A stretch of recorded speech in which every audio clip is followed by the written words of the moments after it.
The disappearance of Christian Hughes. On February 4, 2013, Christian Hughes was dropped off by his mother at the San Diego International Airport, where he took a flight to visit friends in San Francisco, California. Upon arriving, Hughes called his mother and confirmed that he would be back home on February 7 around 2:30 p.m. On February 5, 2013, Hughes visited his aunt, who also lived in San Francisco, and was given $70 in cash. On February 6, 2013, Hughes had lunch with a female friend.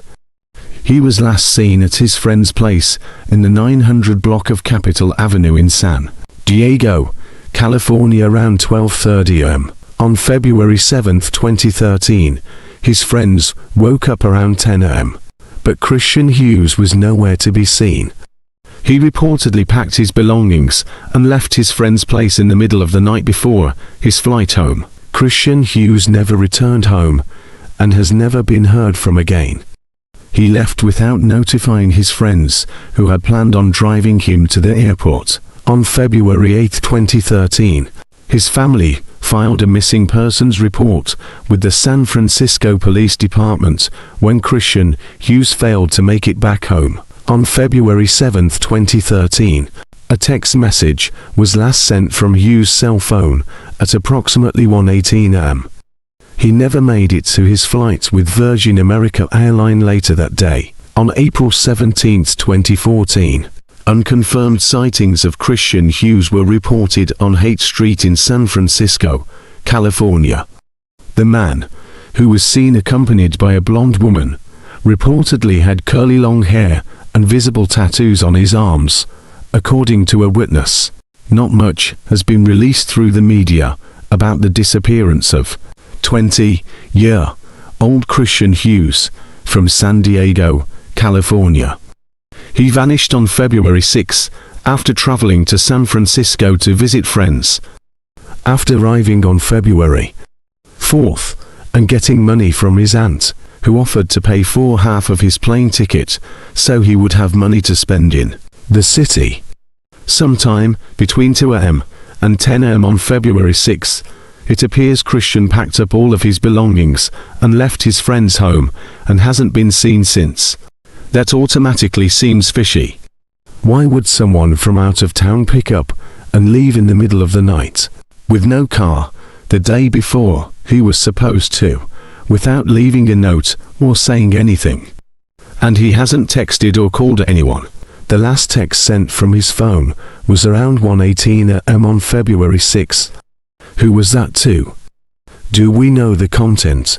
Christian's mother has some suspicion about the friend he had visited, who will not be mentioned by name at this time, as he is not currently a suspect in the disappearance. We'll get to that further down. He was the last person to see Christian. He called the police 24 hours after he had last seen his friend, to see if he had gotten home. Wouldn't it make sense that he tried to contact his family first to see if he was home? She also has some concerns regarding the past criminal history of her son's friend. In 2010, this friend and another boy were arrested for attempted murder, and at only the age of 18 years old, with guns and $7,000 worth of drugs were found. That information would be enough to concern any parent. His mother also told me of how the SFPD pretty much abandoned working on her son's case almost immediately, telling her that he was an adult and was voluntarily missing, as there were no signs of foul play. She tried to check with the airline to see if Christian had boarded his flight to return home, but was again denied, being told he was a mental stable adult and that information couldn't be shared. For whatever reason, the case was transferred to San Diego, even though he was last seen in SF. Why? Everyone seems to think this behavior is totally out of character for Christian, who isn't believed to have any substance abuse issues. His mother says he's 20, so a little bit of partying here, and there was something of a normal teen in my eyes. You want to think your son is a complete angel, but I am a smart woman, and I know how kids are these days. Now that's a good mom. And Mackenzie is a detective with the SFPD. the only one looking for Christian and San Francisco's other missing people. That's quite a workload. No wonder these cases keep getting pushed off onto other cities. A vigil to bring awareness to Christian's disappearance, as well as the Sean Siddy and Jackson Miller, who have also gone missing in San Francisco, is planned for September 14th. The Help Find Christian Hughes Facebook page states, "By holding an awareness vigil, we will be able to address the media, along with asking the SFPD to provide us the resources we so desperately need to bring these boys home. Am I the only one who thinks it's strange that there's a bunch of men just missing from San Francisco? Have I seen too many movies, or is that strange? For some reason Dee Snider as Captain Howdy keeps popping into my head. Sorry, moms.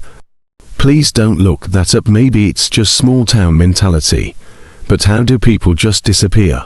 Christian Michael Hughes was born on September 24, 1992 in California to mother Kim Napote.